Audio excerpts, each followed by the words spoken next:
Okay, so last 5 more seconds and then I'll end this. So thank you so much for quick opinion poll for this, and I end this one.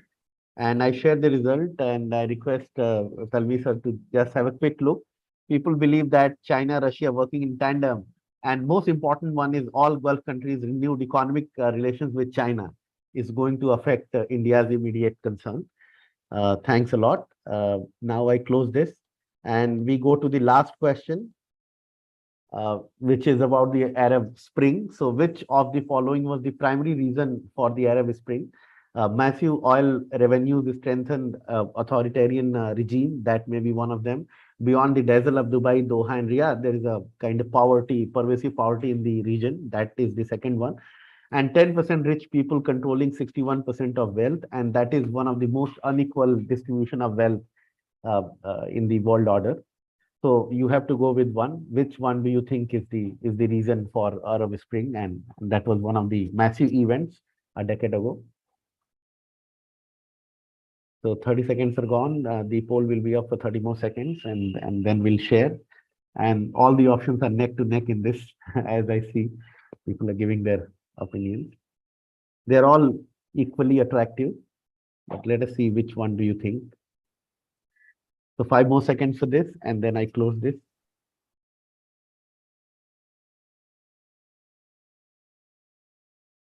So thanks a lot. Last few entries, and then I thanks. I end this one and I share the result. And option one and third, these are neck to neck. We have seen 36 and 38%, where people believe that massive oil, and obviously because of that, 10% rich people are controlling, and there is an inequality. So that people believe, and these two options are people are going with. So I stop this poll now, and we are thankful to everybody for giving your opinion to the polls. So again, I welcome you. I am Sudhir Pandey. I welcome again to Ahmedabad University and to the Amrit Modi School of Management Conversation Series webinar. Today, we are really delighted to have Talmiz Ahmed ji. Talmiz Ahmed joined the Indian Foreign Services in 1974 and served as Indian ambassador to Saudi Arabia from 2003 to 2011, Oman 2003 to 4, and UAE from 2007 to 10. He was additional secretary for international cooperation in the Ministry of Petroleum and Natural Gas in 2004 to 6. And in 2006 to 7, he was the Director General of the Indian Council of World Affairs, New Delhi. In July 2011, the Saudi government conferred on him the King Abdul Aziz Medal First Class for his contribution to the promotion of Indo-Saudi relations. After retirement from foreign services, he worked very briefly in the private sector for the energy company in Dubai. One of the prominent features about Talmiji is that he's not only the diplomat or the person who works for the international affairs, but whatever he sees, he reflects on them and reflects like an academic. And that's how he has written very interesting books.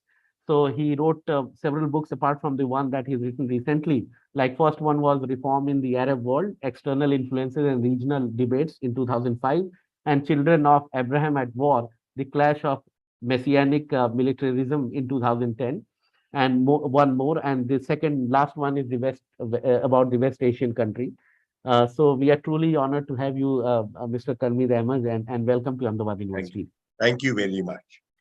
The person who will be in conversation with Talmiz is our own Professor Meenal Pathak. She's from Amrit Modi School of Management. She's currently a senior scientist of Working Group 3 of the Intergovernmental Panel on Climate Change, which is called IPCC.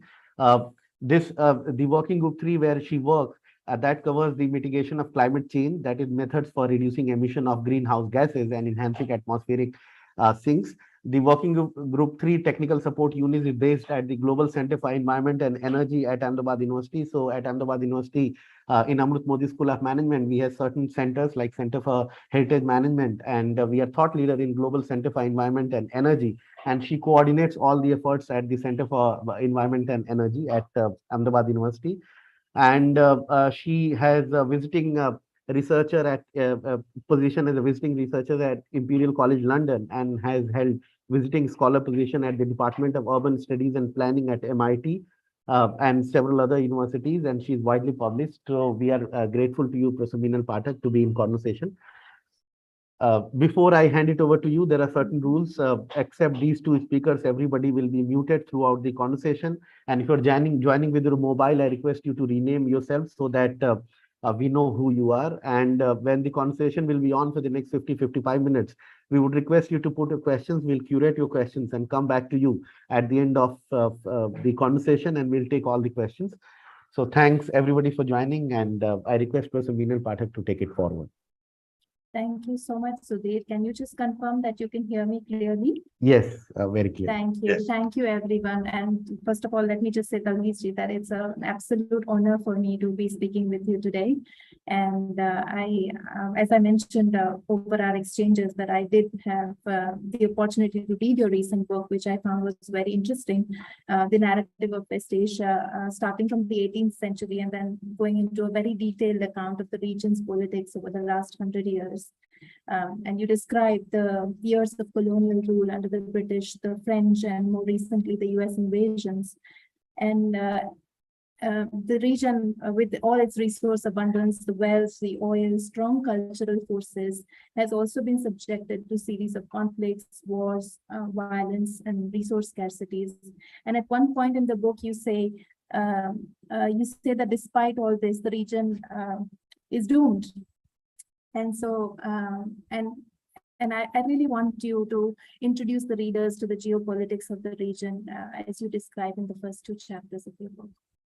Yes. Over to you, sir. The region has been extremely unstable, largely due to the intervention of foreign powers in the politics of the region.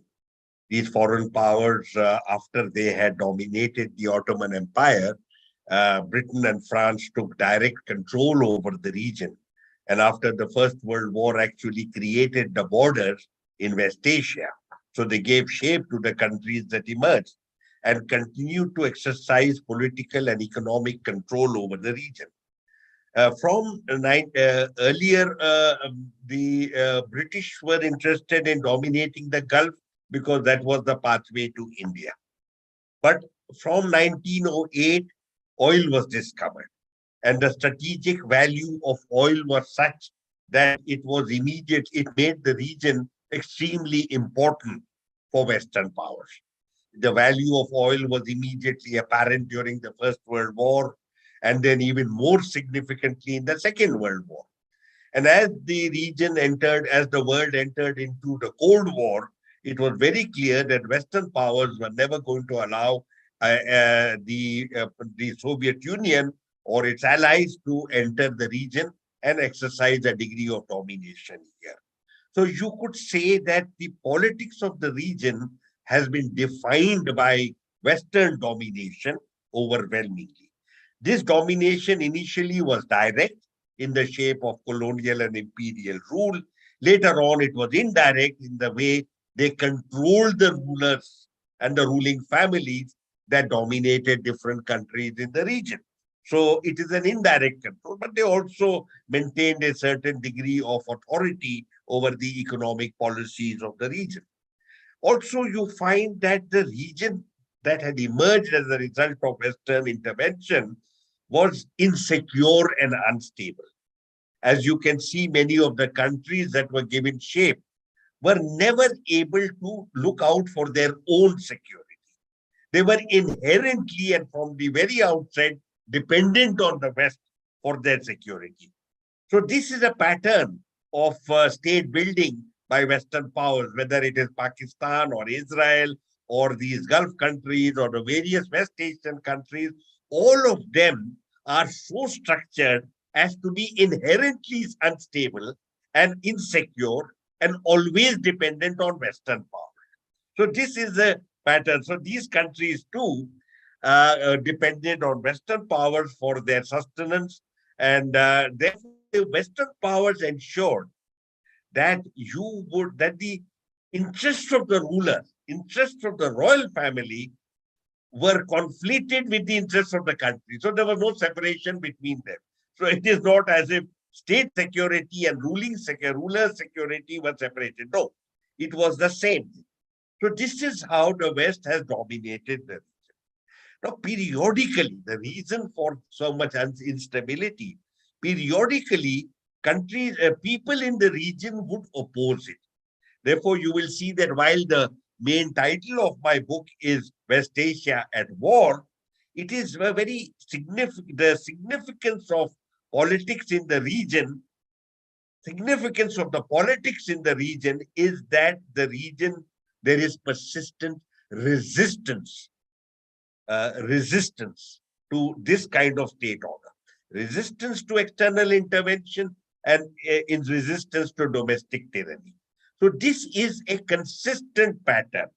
So you have repression on the one hand from the existing state order, aided and abetted by Western power, and you have resistance to this, and you have constant interplay in the domestic politics of the region of the great power that pursue their own interests in the region from time to time, including with very robust military force. No, this is, yeah, I agree. And there are many other reasons, but I come to oil because you mentioned this and it is of interest also for India, but also to the listeners and from my personal research on climate change, that you talk about this oil field that was discovered in 1908. And then it was huge. And we found that it could actually change the fortunes of the region. And gradually, more and more concession agreements started happening between the colonial powers and the local region rulers. And then you had these companies coming in, and as oil exploration increased, I think by mid-century, the rulers thought that this is not a fair bargain, that we shouldn't only get the royalties because the companies are making a lot of profits from the oil. And that led to the dominance of the region. They recognize that this is a very powerful resource that we have. And yet we are here in this year, 2022. What do you think? Like, how would you describe the region's energy dynamics with respect to oil as of today? Yes. The region is significant in world affairs because of oil. The Gulf alone has the 50% of world reserves. And if you add Iran and Iraq, the reserves are even greater. Not only do they have these reserves, they are also very major exporters, both of oil and now increasingly of natural gas. So this region is central to global energy economics. And because energy is of strategic value, obviously the region has an extraordinary importance far beyond it would have had if this energy wasn't there, if the energy resources were not there. It has, it would have had a significance as a center for Islamic pilgrimage, etc. But because of energy has generated financial funds. So it is not only a global energy center, it's a global financial center as well. It has also attracted a very large number of international companies to develop infrastructure and welfare projects in the country. So it has a great commercial value. And it is a major employer of expatriates. Several million expatriates have flocked to the region over the last 40 to 50 years and have participated in the development of this region and have sent back remittances, which are very crucial for the economic welfare of their home countries. So you can see a very large number of factors that have enhanced the importance of the region because it is the world global center for energy resources. And the world is dependent on energy. I mean, let us be very clear that oil and gas contribute more than 45 to 50% of the global energy mix. In certain countries, it is more so. And if you add coal to this, fossil fuels between them contribute about 80%, 75 to 80% of the global energy mix. And this scenario is not expected to change very dramatically in coming years. Many of the projections that have been made by different authorities indicate that coal, oil, and gas will contribute over 25% each to the global energy mix, at least up to 2040. And my own sense is it may be up to 2050 as well. So the region is important globally because of the energy resources that it has, the finances that it is able to generate, the projects that are taking place over there on a constant basis, and above all, the employment that it is able to give large sections of the international community. Thank you. I want to come to India's dependence on oil, but before that, there is a conflict in my mind regarding climate change, and I must raise it. So I also work with the UN Intergovernmental Panel on Climate Change, and the latest report, the sixth assessment report that came out in April this year, shows very alarming findings about climate change, and that how far we are from where we need to be in terms of reducing greenhouse gas emissions. And the report shows that if we are to reach the or meet the global ambition for mitigation to limit warming to 1.5, we will have to peak our emissions by 2025, which means that we cannot continue the existing pathway that relies on coal, gas, and oil, basically fossil fuels. And so these assets will have to decline. These assets will have to retire, and the use has to decline. So the report, I mean, we don't have an exact value now, but the report shows that the economic impacts of these stranded assets could be trillions of dollars. And while coal assets are most vulnerable, but oil and gas assets are also vulnerable towards mid-century. So given that this region has so far enjoyed economic gains because of fossil fuels, now with climate change, how do you see this reconciling with the idea that the region still depends and wants to grow on the basis of the resources it has? Firstly, I must assert that I am completely in agreement with you with regard to the seriousness of climate change related challenges. There can be no denying the fact that this is of extreme importance as far as the future of humankind is concerned. But I have worked in the field. I'm a student of energy affairs. I have worked in our Ministry of Petroleum. So in my presentation, I have no choice but to bring in an element of realism, a kind of reality check. What have I actually seen? I have actually seen that large sections of the international community give lip service to concerns relating to climate change, but are not yet ready to effect the transition that is required from fossil fuels to clean energy. Let us be very clear over here. What is the reason? The reason is economics. The transition requires such extensive investment over such a long period of time that the international economy simply does not have those kind of resources. And the effect that they will make as far as climate change mitigation is concerned is so much into the future. If you are a government, particularly a democratic government, you have absolutely no choice but to provide energy security to your people today. What is energy security? Availability of energy resources at affordable prices to maintain the lifeline of the lifeblood and lifeline of the people concerned. You cannot move away from existing fuels that are powering your economy. And let us be very clear, if India and countries like India and China are rich in coal resources, they are not going to give up on those resources because something else is advocated by climate change mitigation people. Also, the kind of the whole structure of economic of energy infrastructure is such that it is geared today for fossil fuels, particularly oil and gas. Will this change? Of course it will. We have seen over several centuries when we analyze the shift from one source of energy to another, of course there has been change. And the change has been very slow and extremely gradual. The Industrial Revolution marked the shift from human power, animal power, and wind power to coal and steam And as a result, you had the Industrial Revolution. Coal dominated the global economy for a century and odd. Then you had oil. Why did oil slowly replace coal? Because it was more efficient. And you had the invention of the internal combustion engine, and it was much more efficient. It occupied less space and gave a much more in return.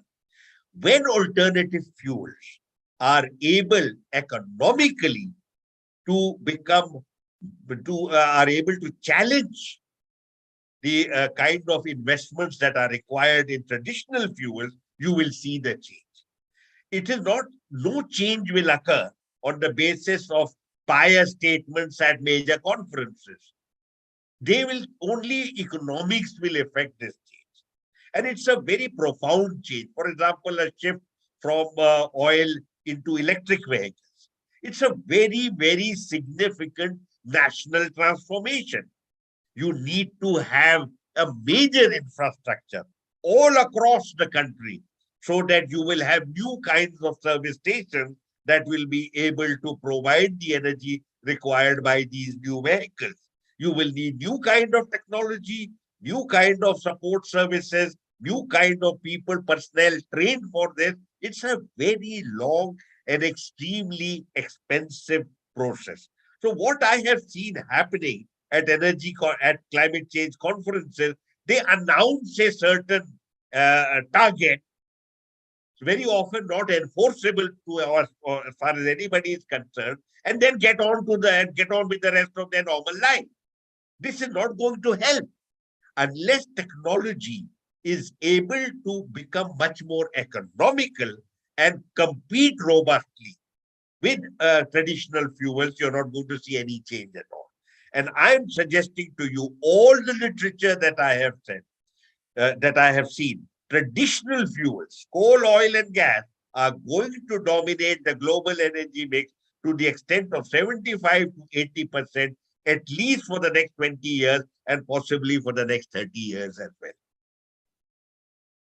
That is not great news for climate change, but yeah, I agree with you that it's really hard to change the world order. It will just have to redefine the way people live, work, travel, eat, source their food and necessities, and I'm not seeing that change happening. Although on the positive side, I did recently, I mean, I think in 2021 at the climate conference, Saudi Arabia announced a net zero target for 2060, I believe.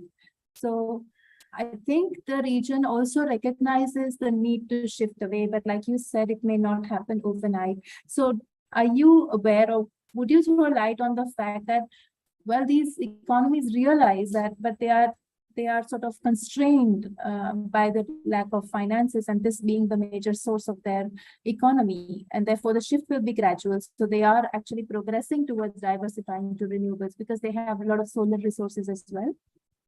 See, the major oil and gas producers are energy dependent, and they have the wisdom to realize that at some stage there will be energy transition.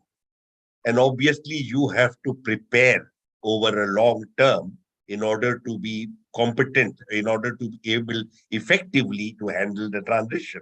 But you have a fundamental paradox. And the paradox is this.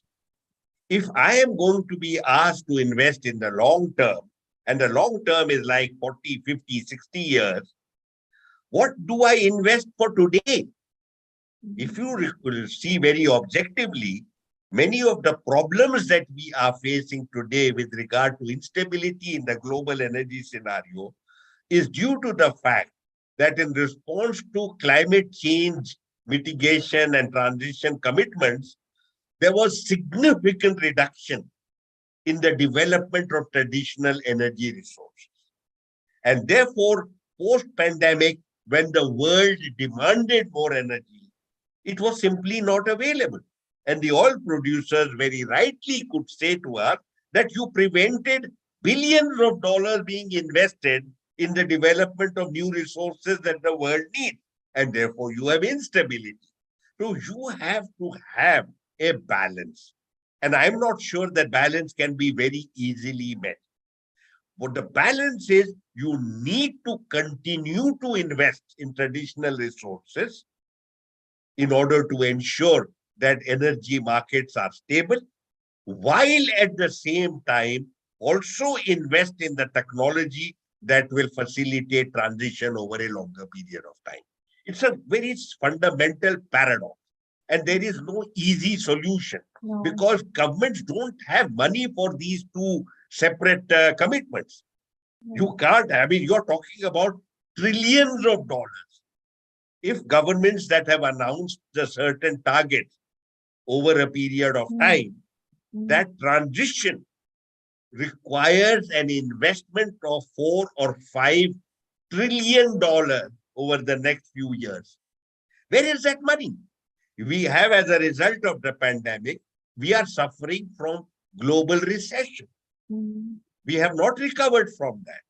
And because of the energy problems aggravated by the foolish policies from the United States and the energy crunch created in Europe, you have inflation because energy costs have gone up.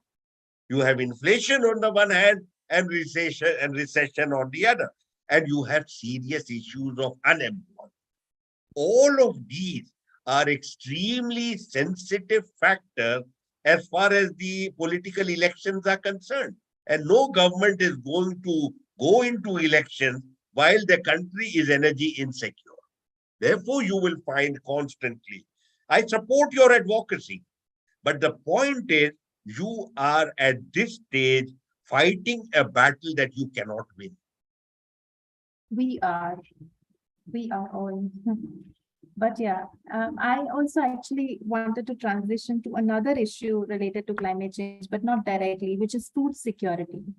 And while you mentioned in this book that destiny would remain unkind to this region, and while they will have this challenge of moving away from fossil fuels, they also have this challenge of meeting the food security. And a recent report says that Yemen and Syria in particular are already in the middle of a food crisis, and the region is the most affected region in the world because of water shortages, because of climate change. And given that the region is majorly dependent on imports for food, the additional problem of land degradation, which has intensified in the last decade. So given the new challenges of food security, and now with the Russia-Ukraine conflict as well, and the challenges to receiving the still, I mean, in the older order also, we were, the imports were at least stable, but now the instability alongside all these environmental challenges, how do you see the region able to manage this food security crisis? And even before the war in Ukraine, which has created serious disruptions in food supply, both from Russia and from Ukraine itself, you had problems of food. It's linked with climate change, absolutely, no doubt about it. It is one of the very negative implications of climate change, where you see extraordinary heat, you have drought, you have floods, you have all kinds of disruptions in ordinary people's lives. And very often the food that they had planted in normal times is damaged and destroyed. So there was already a serious problem that was being experienced by us, aggravated further by economic disruptions caused by the pandemic. As far as West Asia is concerned, food has been a very serious challenge for the rulers and the people. Why have we not discussed it so far today? Because the region overall was seen as having such resources that it could purchase food from all over the world wherever required, store it extremely well in high-tech silos and other capacities, and then at subsidized rates, make it available to them. As you know, the political order in the Gulf and many other oil-producing countries has a social contract where there is an authoritarian system that justifies itself on the basis of welfare, security and welfare for its people. And subsidized food is part of that welfare program. But you have a lot now. Therefore, as a result, what has happened? As a result, every country in West Asia and North Africa is a food importer. Even countries that traditionally were famous as food producers, Iraq, Syria, Egypt, and Sudan, they were breadbaskets for the world. In fact, human civilization emerged in Iraq and Syria and in Egypt because of the rivers that fertilize the soil. All of these have become very serious importers of food because their own production at home has gone down very significantly. The soil has been very badly damaged. And because they are oil producers or have access to resources, they are able to import food. But now you realize that when you have disruptions due to geopolitics, you are not going to depend. Where is that food when you want to? Importing food is a fair weather arrangement. The moment you have some kind of conflict and disruption, all shutters will come down, and you will not be able to get the food that you need. As indeed it is true of energy as well. Just when you need energy, you will find if there is a conflictual scenario, you will not be able to access either food or energy when you need it most. So we have a problem. There is therefore the need for a global commitment, not only to address issues of food and climate, but also issues of geopolitics. Countries do not have the luxury of deciding to go to war, aggravating tensions in regions, and then expecting that everything else will go normally. There is a price to be paid. There are consequences to certain decisions that are made by governments in a set of circumstances that have extraordinarily negative implications for various countries, and we are looking at that. I think the kind of food crisis we are going through today is something that is a very serious warning. It's a warning for us in India because we have been complacent because of the Green Revolution all those decades ago, 40, 50, 60 years ago. And we now know that there is need for a significant upgradation of our production at home if we are going to be able to feed people effectively. Many people, I'm not an authority on agriculture, but many people who are better informed have rung alarm bells in this regard and have warned the authorities concerned that we are not doing as well as we should, both with regard to production, storage, distribution. And that vast numbers of extremely vulnerable people are going to be very seriously affected by this. Thank you. I'm already seeing some interesting questions on chat, but I think I would like to request the listeners, maybe we can take the questions in another 10 minutes or so, because I still had a couple of things that I wanted Mr. Ahmed to enlighten us on. And it has come up in the questions already, but I want to hear your views. And you have been very, you have eloquently mentioned this in your interviews and also in your book. But recently, we've seen the West flip-flop on Saudi Arabia. You talk about Trump and then Joe Biden, saying things about Saudi Arabia's crown prince and then doing a complete about turn. And now it's a recent friendship, so to say, and collaborations and the new initiatives I2U2 and Quad2. So how do you see, and I know in your book you give a very interesting narrative of 9/11 and Al-Qaeda and the formation of the Islamic State. And I don't know how you can compress your answer in a short time that we have, but we would really be interested to hear. Oh, I would encourage everyone to read my book. I will encourage everyone to read your book. Here it is. Having said this, let me stick to what is going on now. After the nightmare of Donald Trump, the world had very high expectations of Mr. Joe Biden.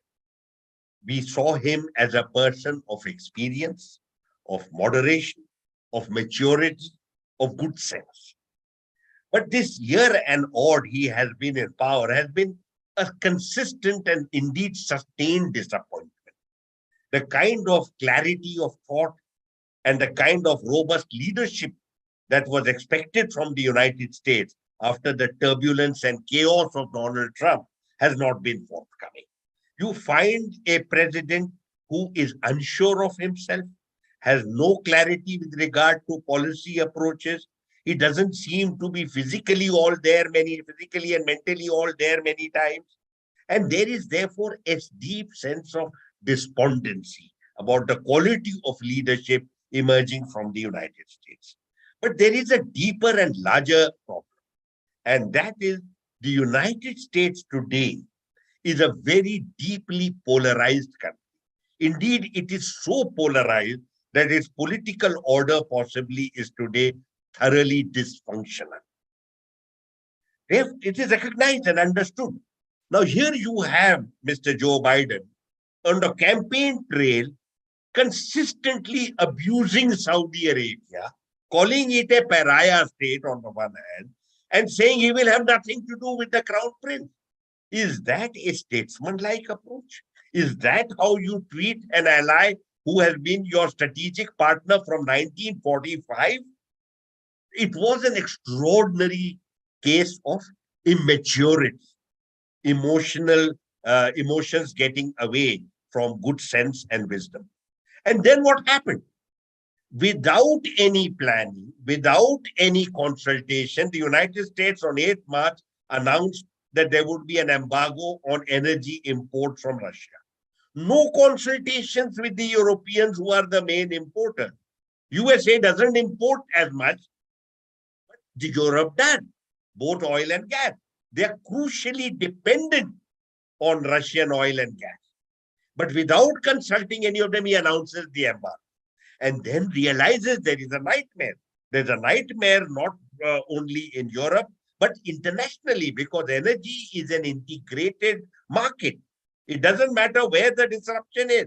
It's going to affect oil prices all over the world. And lo and behold, the US president sees oil prices going up at home a few months before he is going to face elections in November. And therefore, he comes running, he packs his bag and comes running to the same Saudi Arabia whom he has abused. Earlier, he didn't want to come, he made phone calls. Both the Crown Prince of Saudi Arabia and the Crown Prince of Abu Dhabi refused to take his call. Not a single country of West Asia, North Africa has imposed sanctions on Russia. Not one of them has accepted the American global structure of a new Cold War binary. They have shown extraordinary good sense and maturity compared to this declining hegemon. And that is why he had to come, hat in hand, and went back empty-handed.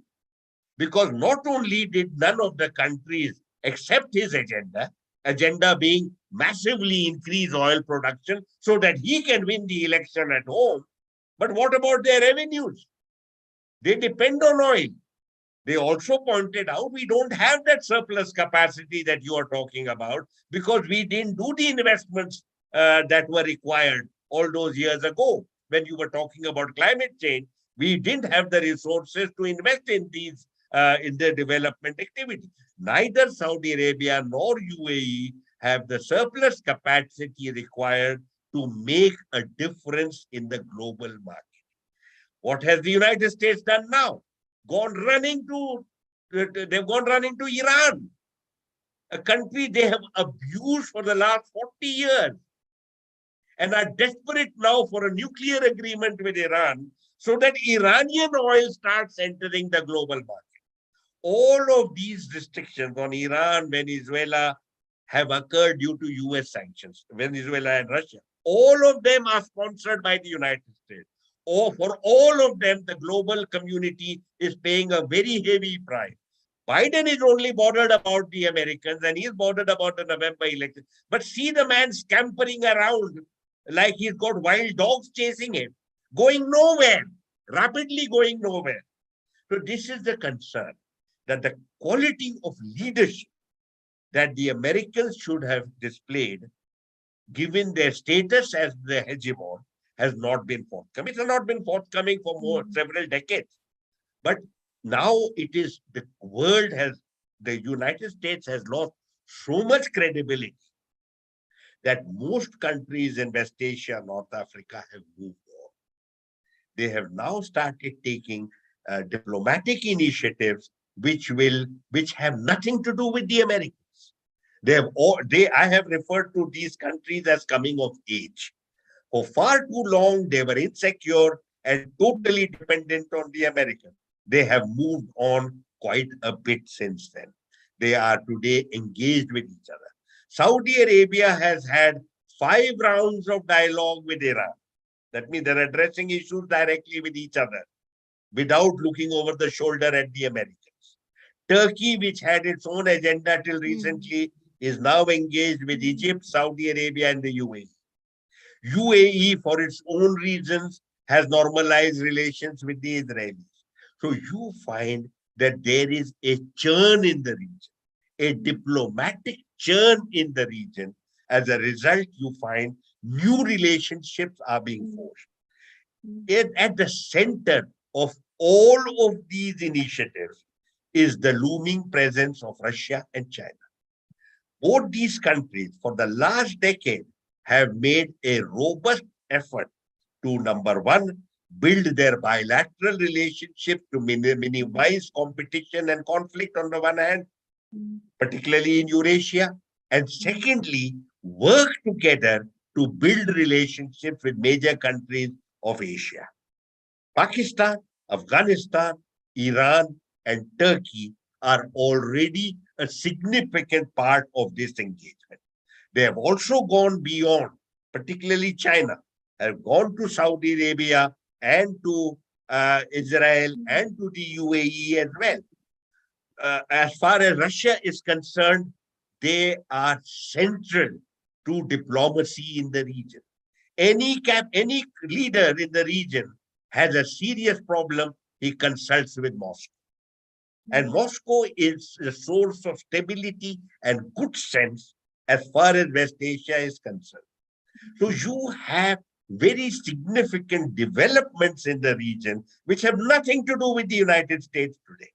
So there are, as I had said, whatever happens in the region, there are consequences. And these consequences are that large parts of the region have today moved on and are pursuing their interests and their engagements and building alignments on the basis of their own interest. So I just come to India a little bit. Now that, like, of course, India is also not just that dependent on the oil resources, but also a big consumer, a growing economy, urbanization, all the reasons that make India attractive as a market. And India is, of course, friends now with some of these countries, but also strategic relations with the US. And what would you say about India's foreign policy going from here now with where we are? See, India's foreign policy is firmly anchored in strategic autonomy. During the Cold War, it was referred to as non-alignment. Post-Cold War, we call it strategic autonomy. Basically, the concepts are not dissimilar. It is the assertion of India's right to take decisions with regard to international developments on the basis of its national interest. As simple as that. Which means that India will not join an existing alignment because that would commit itself. Even before any development has taken place, its posture would be committed. Now, there is turbulence in the region, there is no doubt about it, and India is facing crucial challenges in this regard. At some stage, I would say over the last decade, sections of the Indian security establishment became deeply concerned about the asymmetry between Indian and Chinese power, comprehensive national power as it is referred to. Mm. A knee-jerk response to this was to build very substantial security relations with the United States. We not only had the 4 agreements of interoperability for the armed forces, we also began to purchase defense equipment for the United States, and we enhanced our intelligence cooperation, and we also started doing a very large number of joint exercises. Mm. All of this is being watched in the region, particularly in Beijing. Mm. In 2019, India did something even more dramatic.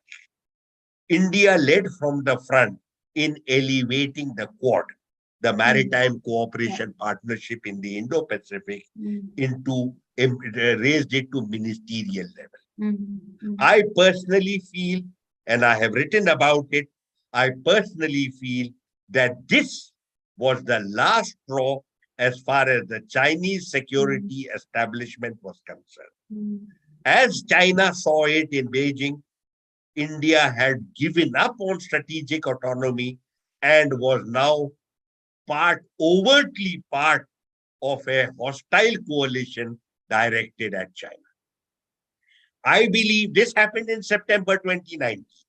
I believe the movement of Chinese troops at Ladakh in April 2020 was a gentle reminder to India that its immediate and long-term security concerns lie not in the India-Pacific, not in the South China Sea, they lie at the undefined border with China. Now, this is the problem that some of the actions that took place. There are other commentators who have got different assessments, and I have respect for them. But I would like to say this is the explanation I have offered, and I stand by it today. What has happened since then? There has been, to my mind, it's not written by other scholars, to my mind, there is course correction. India has moved in 2021 to change the character of war. Quad, which was at that time, at the beginning of 2021, projected as a security platform directed at China in South China Sea, Taiwan Strait, and the East Sea, the Sea of Japan, has now been fundamentally transformed in September 2021 at the summit. It is no longer talking about geostrategic concerns, nor is it talking about security. It is talking about climate change, pandemic, technology cooperation, academic scholarships, etc.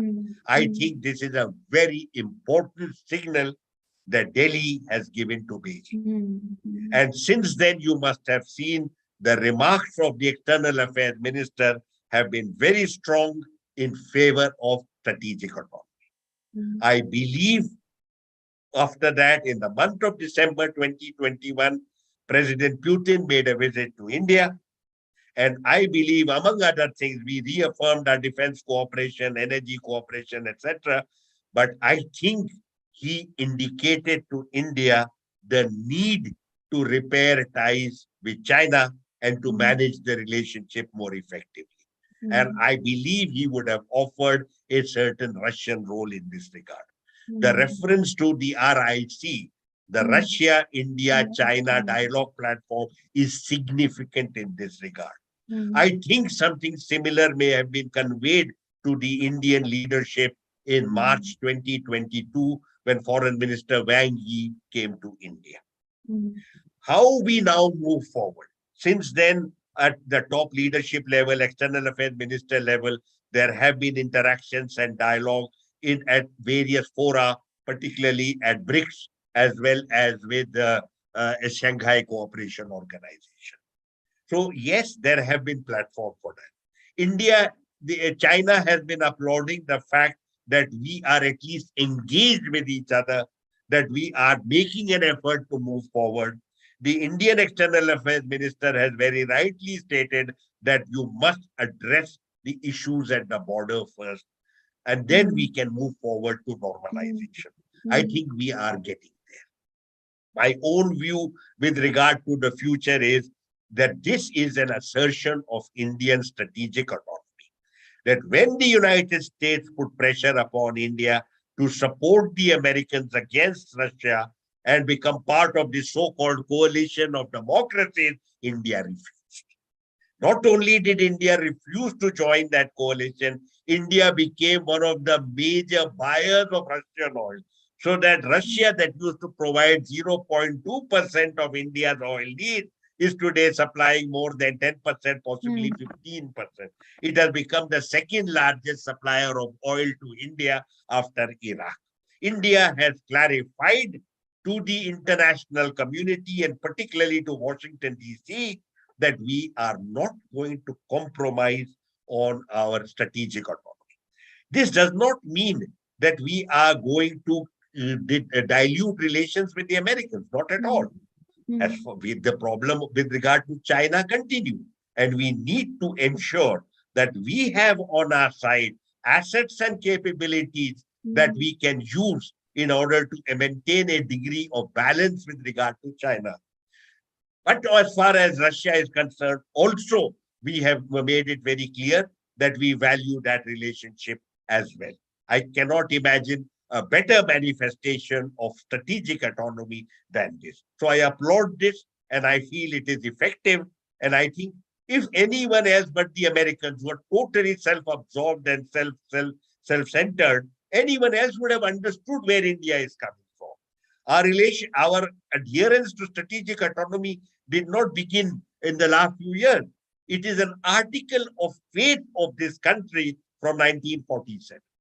Anyone else but the Americans would have understood this. For them to have sent those useless officials to India, some of whom had the temerity to actually threaten India, I think that indicates a childishness and an immaturity that we could have done. Well, I think in the old days that they could have got away with it, but now in the last, at least very recently, I think I would say US actions are under increased scrutiny. That is a nice segue actually into the questions that are on chat. I had one last question, but I'm happy to hold up until the very end, Sudhir, if you will give me a chance. But Mr. Ahmed, our listeners are very keen, and there have been questions coming in the last 20, 30 if you, minutes. So. Meenal, if you have a last question, and you can go ahead for, let's say, 10 more minutes or 5 more minutes, and then we'll take it. So 5 more minutes, great. I will use the moderator's privilege. My last question is slightly more complex, but because we have a lot of young students on the call, I wanted to ask you, with COVID and with climate change and the almost, the collapse of the world order, the war, whatever is happening in Russia and Ukraine, are you hopeful about humanity? Do you feel optimistic? You see, we are, as a people, all of us, we are shaken by the pandemic. Pandemic is a scourge that over 2 years caused the deaths of so many million people. We saw the harm done in developed countries. So it is not just earlier we used to see epidemics and pandemics in developing countries, Africa, Latin America, Asia, etc. But here developed countries were found seriously wanting. This scourge was also not respectful of your personal status. Almost everybody we know suffered a personal tragedy. And we seem to not have immediate answers. Yes, the international community came up with vaccines in record time, but the problem with vaccines developed in record time is that they need a much longer period of experimentation, and the virus keeps on mutating. And therefore, while the manifestation of the illness has not gone away, it has become more mild, possibly due to the vaccines that we had taken earlier. But the problem is still with us. And the virus is mutating, and we cannot rule out the fact that at some stage it may come upon us with a new virulence. Then there is this whole problem of the economy. The global economy is in a shambles.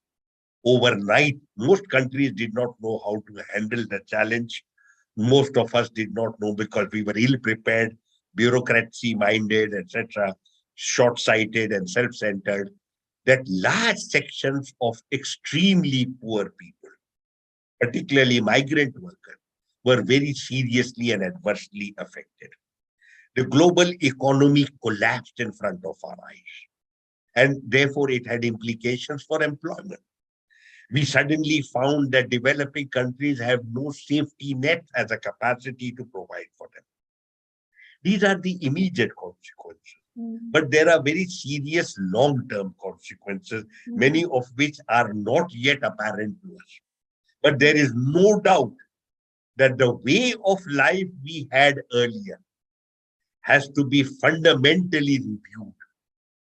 The way we work, the way we study, the way we work, the way we relate with each other, the kind of gender relationship that we have, is the kind of social economic ties that we have with people, the concerns that we ought to have with regard to the deeply disadvantaged, and the kind of government that we must have. You see, particularly we noticed during the pandemic that populist governments that had come into power on the basis of a promise of a magic wand, whether it was the United States or Brazil or Hungary or the United Kingdom, you had these promises made by the leader who said that I will transform the life of ordinary people. And you knew that they were lying. You knew that they didn't have that capacity. But the pandemic showed how thoroughly incompetent they actually were. So the biggest challenge is the challenge to governments. At the end of the day, civil society cannot substitute for governance. Governance is paramount. And governance will be judged on the basis of which, on the basis in terms of its capacity to really influence the lives of ordinary people and give young people particularly a sense of hope for the future. Is this likely to happen? Number one, you need a fundamental reform of governance at home in the domestic order. Number two, you must have a really new foreign policy approach, which focuses more on partnership rather than on competition and conflict. These both seem to be very idealistic because the reality of life is that at the end of the day, the politician has only three commitments, and they are me, myself, and I. There's no other commitment. And that is why it seems like a tall order. But that is where the people have to demand of their leader that enough is enough. That politics as usual, business as usual, economy as usual has to change. That you cannot have an old style thinking and mindset in an order that is fundamentally challenged. Corrective measures are taken. It is very, very painful. Let me explain to you. There are no easy solutions. You have seen in the case of the United States, post-pandemic, what great hopes we had of Mr. Biden, and see the disaster we have experienced. You are also looking at the possible return of Donald Trump, and you see an extremely polarized, a deeply divided, and extremely vicious and violent bunch of people. And this is the United States. Look at Europe. You have the rise of racism, you have the rise of intolerance and non-accommodation also there. In our own country too, there are many challenges, economic, political, and socio-cultural as well. All of this. Therefore, what is needed and what is actually being manifested, there is a very, very deep divide. When we speak of hope, we just don't mean survival. When we speak of hope, we mean, will our young people have a life that they deserve? Will they have the opportunity to fulfill their potential? Will they have will they have a life for themselves and their families that perhaps is an improvement in terms of what they saw with the previous generation? That is the challenge. The whole purpose is not life. It is the quality of life that we are able to give to these young people. Now, the last point I'll make in this is life got much harder for young people. It will be much more competitive. There are no magic wands either with the government or with civil society. There is no shortcut to working much harder than ever before. You are today part of a global community where you will compete with people who are qualified as well as they can be. You can only be you can fulfill your potential only through very hard study. Demand the maximum from your teachers, demand the maximum from yourself, demand the maximum from your government, and only then will you be able to survive and go through and have the prospect of a life that is better than the one that I had. Very powerful message. Thank you. I will pass it to Sudhir now. Sudhir? Thank you. So I would like to call Prasenjit Das Gupta for his question. If he can unmute and ask.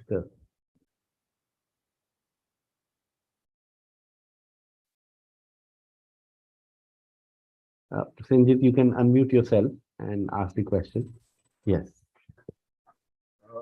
The question I had in mind is that what was the role of OPEC in the trend of oil prices that we have seen in the last 40 years? Okay, got it. Yeah. You can put together, if you don't mind, Sudhir, about 4 or 5 questions, and I will respond to them in the 20 minutes that I have. Okay, so there is another interesting question that Shalini had. Shalini, if you can quickly ask a question. Good evening, sir. So my question, I had 2 questions. First question I have is, we see a lot of Indians settling in the Middle East countries, and primarily among Middle East also all the Gulf countries, the 6 Gulf countries.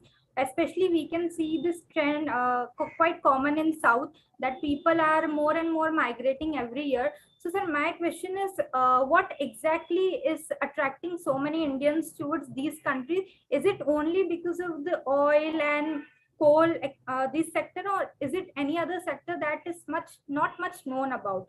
And secondly, sir, ever since we have got our Honorable Prime Minister, Mr. Narendra Modi, he has been working consistently in improving foreign relations with different nations. So, sir, will that impact our relations with the Middle East countries in near future? Because we see Middle East countries as a very sensitive area. So, how will our Indian policy is going to affect the Indian economy with respect to the different conferences and meetings which we are taking daily on the yearly basis? So, sir, these were my 2 questions. Thank you. Thank you. Yeah. Thanks, Shruti, Shalini. Then Shruti, if you can ask a question quickly. Shruti, if you can unmute and ask a question. Okay, so okay, Yes. yeah, please go ahead quickly. So first of all, thanks a lot, sir, for a wonderful insights over the topic. I had 2 questions. Firstly, what could be the prime reason or factors except the dependence on Western power for security, which widened the disparity between the interest of the royal family and the interest of the nation? And my second question Just was, question, what is the reason for or background for Middle East countries' dependence on the West for security, or in general, or India? no, Middle East. Middle East countries. Yes, yes. Dependence on Middle East countries on the West, on the US for their security. Yes, sir. Okay. And secondly, considering the food security issue, which has widened the post-Russian, which was widened after the Russia-Ukraine war, what could be done to mitigate its direct and indirect impact on India in particular? Yeah. Thanks. And last one in this, I would like to ask Praveer to ask his question. Praveer. if you can ask a question. So in this bunch, we'll have these questions. Praveer, if you can unmute yourself and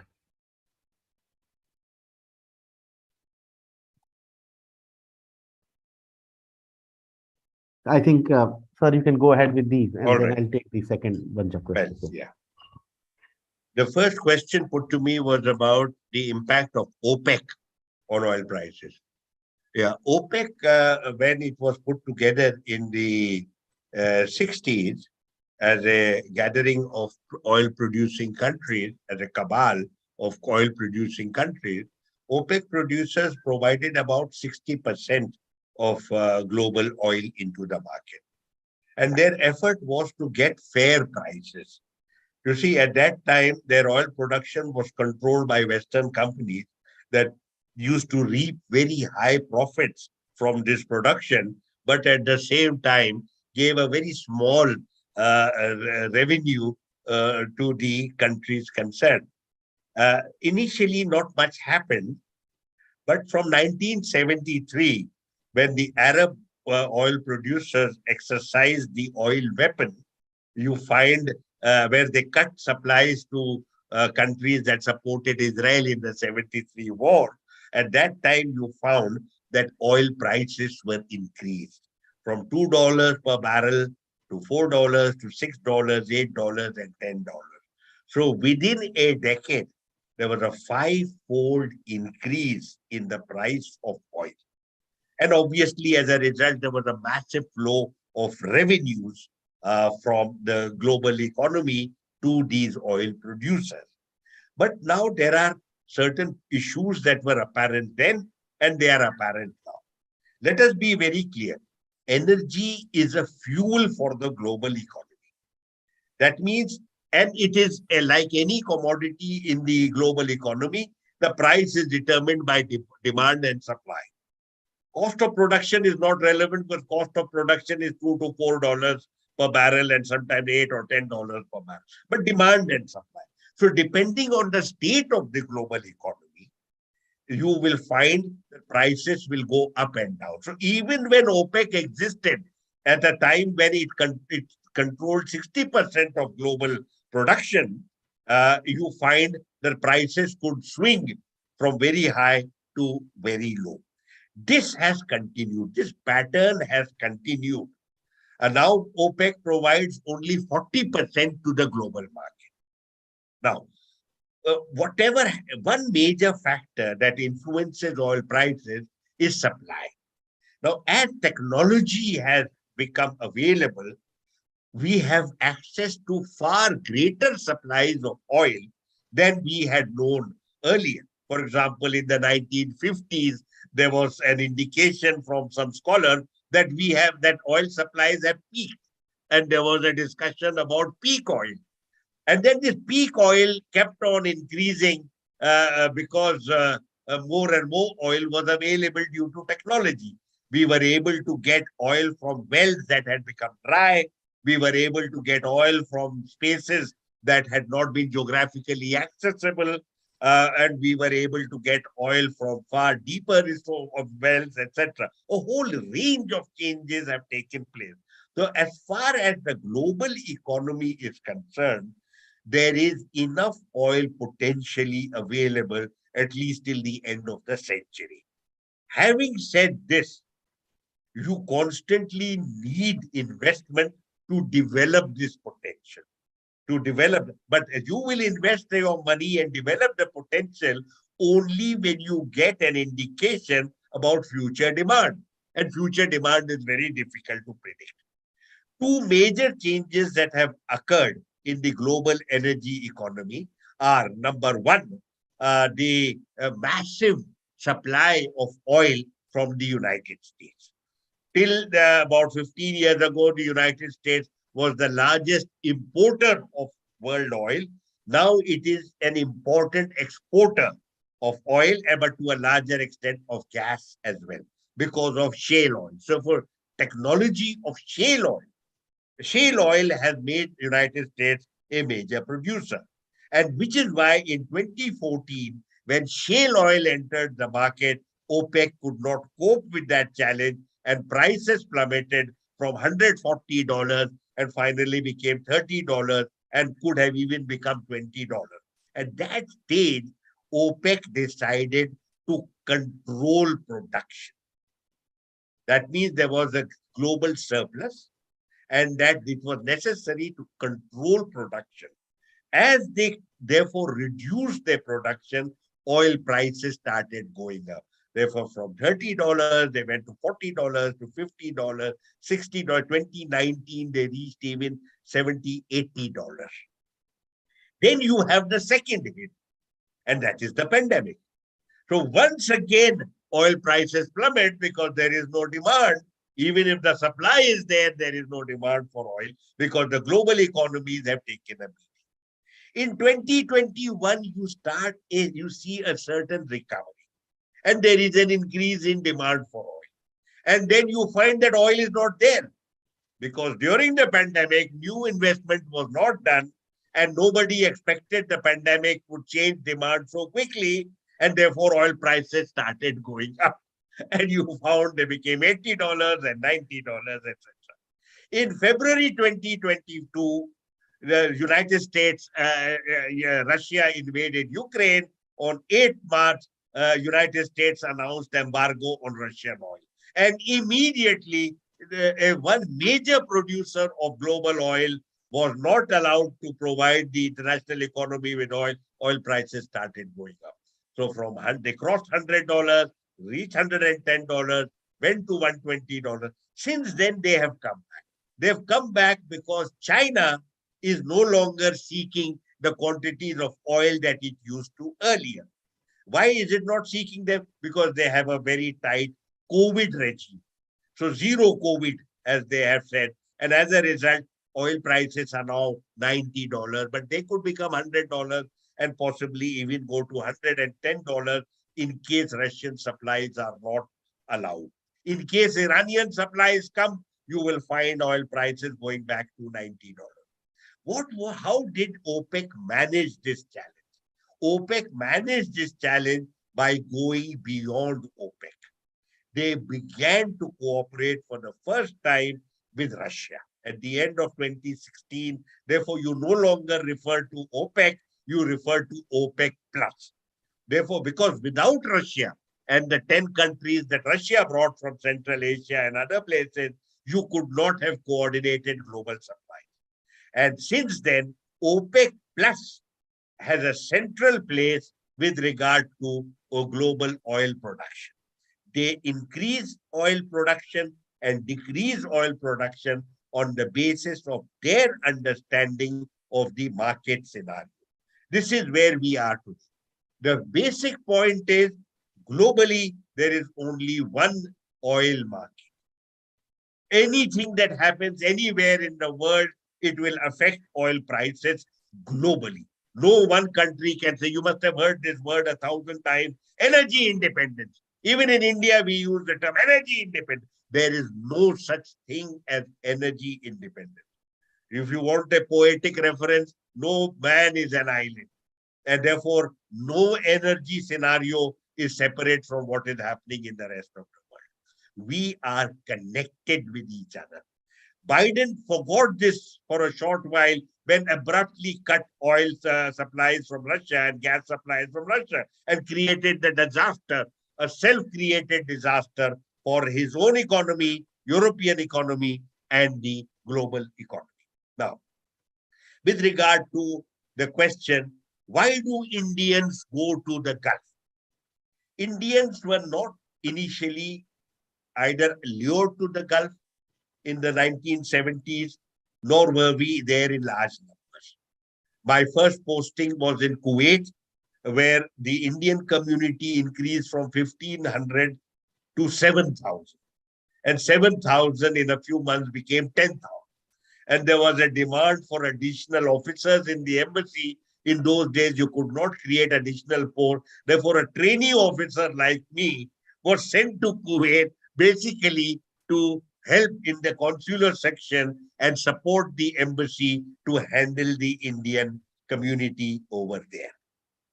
In the 80s, we find a swing in favor of India. And I have a personal reason to explain this. And that is, Indians were seen as apolitical, not connected with politics. Do recall that these very small oil producing countries of the Gulf were importing people in their millions over a period of time. There was no way they could manage their own security and maintain the integrity of their own community in the midst of such a massive presence of foreigners. Therefore, they preferred the Indian. The Indian came from a democratic and secular order. He had no interest in local politics. He had no interest in extremist politics that had taken over large parts of the Muslim world at that time because of global jihad in Afghanistan. And he was, if he was interested in politics, he was interested in Indian politics. This apolitical character of the Indian shifted the balance in the preference in favor of the Indian. And that is why you find that in 1982 in Saudi Arabia, Indians were 250,000. By 1990, in the same country, Saudi Arabia, Indians had become 1 million.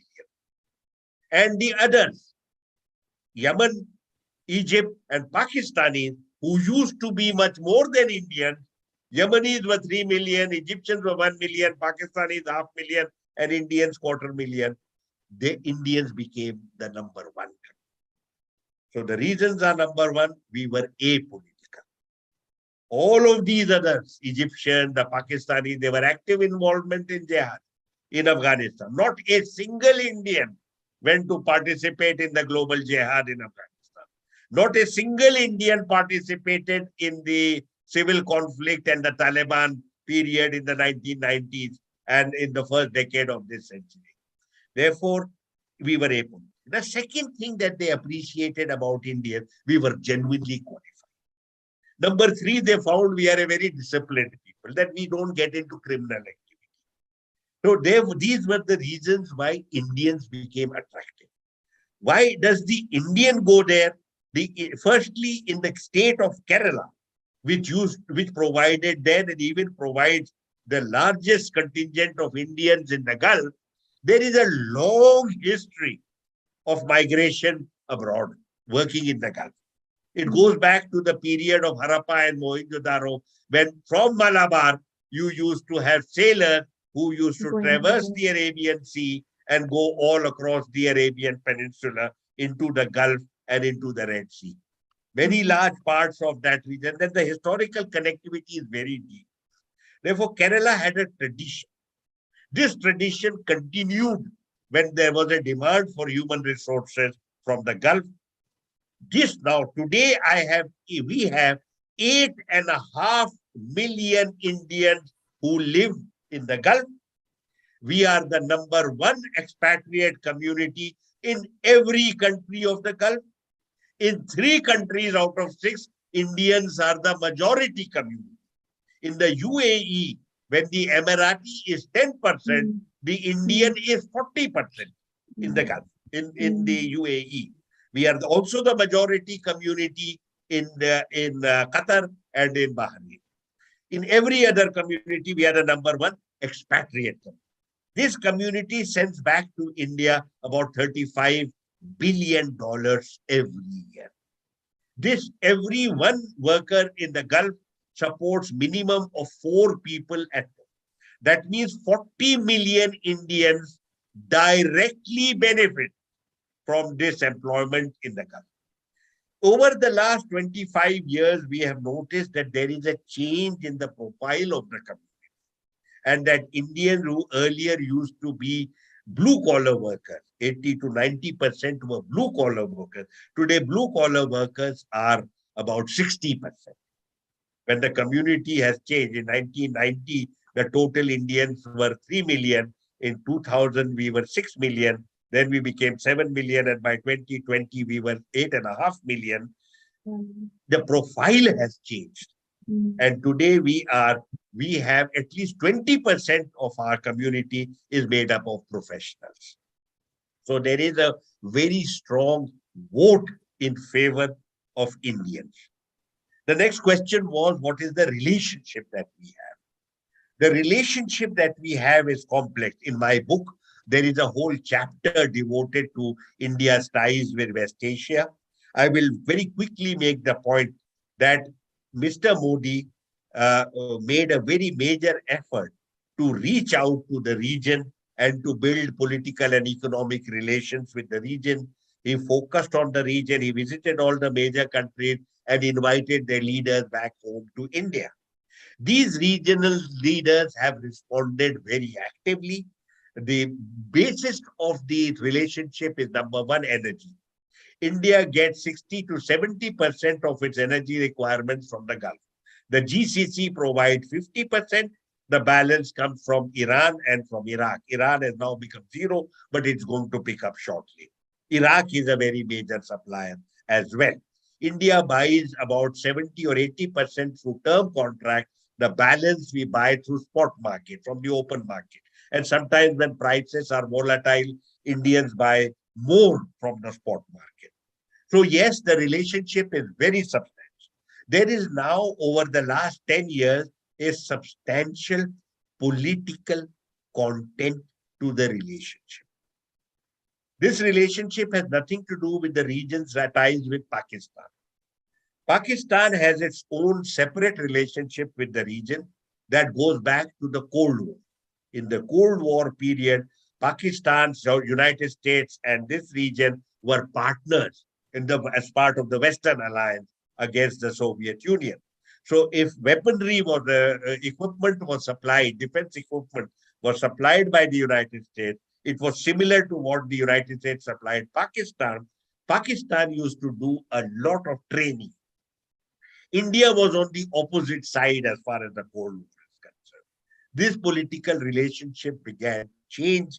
And by the time you come to Dr. Manmohan Singh's visit, we are talking about a strategic partnership. Mr. Modi has built up on this strategic partnership.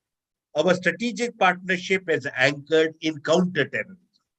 The region understands that they and we share the same challenge of extremism, and therefore that emanates from Pakistan.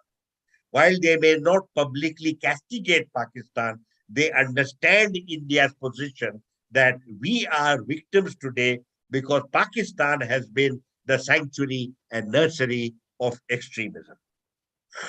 And that is the pattern. It continues. The economic side is more substantial: energy, investment, trade, and above all, community. These are the pillars of the relationship. We are also have talked in the past, but not have made the required progress with regard to building logistical connectivity. We don't have that kind of logistical. We were supposed to have from Chabahar. In 2003, Iran offered Chabahar port to India and to build connectivity to Afghanistan, Central Asia, and Russia. But unfortunately, in 2004, the Manmohan Singh government prioritized the nuclear agreement over the relationship with Iran. And as a result, you find that we were not able to pursue those connectivity projects. I very often remind my friends that we had these connectivity projects going from south to north across Eurasia 10 years before Xi Jinping talked about One Belt, One Road. He talked about One Belt, One Road in 2013. If we had these projects already in place, it would have been Xi Jinping seeking to work with India in order to meld the south-north connectivity projects that we have with the east-west project that he was envisaging under Belt and Road. In the absence of any Indian effort at completing these projects across Eurasia, today we have given China a free hand with regard to Belt and Road. And that is what they are taking advantage of. Even now, despite Mr. Modi's visit to Tehran and the trilateral agreement to have the development of Chabahar and to have connectivity to Afghanistan and Central Asia, hardly any progress has taken place with regard to logistical connectivity projects. Therefore, we continue to build on that. We hope for the best. But as of now, the relationship is largely economic in character, and the political content is largely connected with counter-terrorism, though we are doing a lot more with regard to maritime security as well. Why are these countries dependent on the United States for their security? As I mentioned in my remark, the countries that took shape in the post-First World War and post-Second World War were overwhelmingly insecure. It was never envisaged by their sponsors that they would ever be truly independent. Imagine the structure of Pakistan. Pakistan was never going to be a country capable of looking after its own security. It became an integral part of the Western alliance almost immediately after birth. Similarly, in the case of Israel, Israel was such a small country, it was never going to become an independent country as far as security is concerned. It is consistently dependent on the United States. Similarly, the countries of West Asia and particularly of the Gulf countries. The Gulf countries are so small and vulnerable that they depend crucially on their alliance with the West. Up to 1968 to 70, security in the Gulf was the responsibility of the United Kingdom. But when the United Kingdom announced that they would be withdrawing east of Suez, the countries were formed and given a certain shape. They were given borders, they were given institutions of governance, and a modalities of governance were also put in place. But they were never stable and secure. As the British withdrew, the responsibility for security in the region was assumed by the Americans as part of the Cold War. And therefore, these countries became dependent on the Americans for their security as part of the Cold War. And that pattern continued. It is only in the last decade where the region has experienced a serious loss of credibility as far as America's role as a security provider is concerned. America made very major mistakes both in Iraq and Afghanistan. And as a result, it not only spent a lot of money, it exhausted its enthusiasm as far as the region is concerned. And therefore, as I have already stated, the region is now seeking to pursue its own interests on their basis of their own diplomatic effort. And that is the background in which they no longer buy the Cold War binary being advocated by Joe Biden, and instead are talking about multipolarity, a multipolar world order where they have the freedom to interact with Russia, with China, United States, and with a host of other countries that are emerging on the world stage. The last question is about food security. I think we discussed this in considerable detail already. Yes. And I would say that you have an expert in Minal right there, and who knows a lot more than I do. Therefore, please do direct this question to her at some stage. Okay. So if you don't mind, I think it's a good time for us to pause, and I hand over control to Mr. Sudhir Pandey. Yeah, thank you, sir. We are already at 5:30, and we request you for 5 more minutes. One last question that I'll put up, because most of the questions we've already answered, is a lot of people are asking about Pelosi's visit to Taiwan. What has been the kind of dynamics, and how is it affecting all of us, or how is it going to shape up? So if you can answer that question, and after that, I'm going to answer that question seriously, though it may sound flippant, but it is a serious answer. Thank you. Madam Nancy Pelosi is all of 82 years. She is the grande dame of US politics. That grand matriarch has now reached her sunset. And she desperately needed to go out with a bang. Therefore, this visit to Beijing, not at all encouraged even by Joe Biden, was Nancy Pelosi's personal project.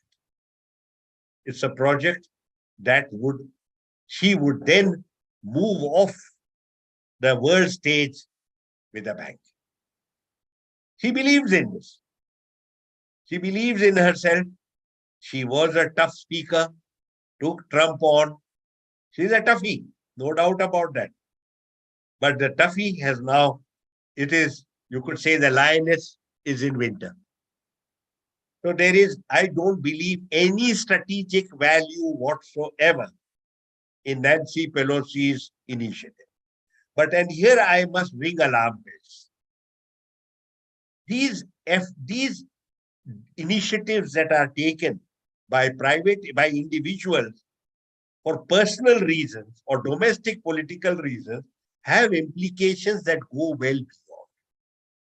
For the Chinese, Taiwan is a red line, just as Jammu and Kashmir is a red line for us. It's a domestic issue. How they deal with Taiwan is something between them and the Taiwanese. What you have found now, and it's a matter of concern for me, beyond Nancy Pelosi, the United States is encouraging a confrontation with China on the lines of the confrontation it encouraged with Russia with regard to Ukraine. Ukraine is a different scenario. Ukraine was a sovereign country, member of the United Nations, a major role player in global security, global food security. You can have serious concerns about the expansion of NATO, but the status of Ukraine is separate. Taiwan is an integral part of China and is accepted globally as part of government's acceptance of one China policy. A one China policy that is accepted even by the United States. Nobody says that you must change Taiwan's character militarily, but nobody also says that you must encourage Taiwan and a set of politicians in Taiwan to edge towards declaring independence, because then you are aggravating the security scenario as far as the West Pacific is concerned. Therefore, I am concerned. I would recommend very strong. So Nancy Pelosi has gone into the sunset, but I have seen, then immediately you must have seen another gang of American politicians showed up. Again, domestic politics, because they are going to face elections in November. Many of these obscure politicians have not been heard of. You know that most of the American congressmen don't even have a passport, don't even know which countries they are in. So you have a problem. The United States, my own understanding, and I'm going to speak very frankly here, my own understanding is many aspects of US policy are determined by, motivated by, impelled by domestic considerations. I would say over here that the most significant force in US affairs is the arms lobby. The arms lobby in the United States has a direct vested interest in encouraging and aggravating tension. And I am very deeply concerned with regard to this business fooling around in Taiwan. There are three issues here: Taiwan, Hong Kong, Xinjiang, and Tibet. All of these are viewed by China as domestic issues, just as India views the Jammu and Kashmir and the Northeast region as domestic issues. And we would be equally upset if any country fooled around with the status of these states in the Indian Union. So I think that there is a need for good sense here.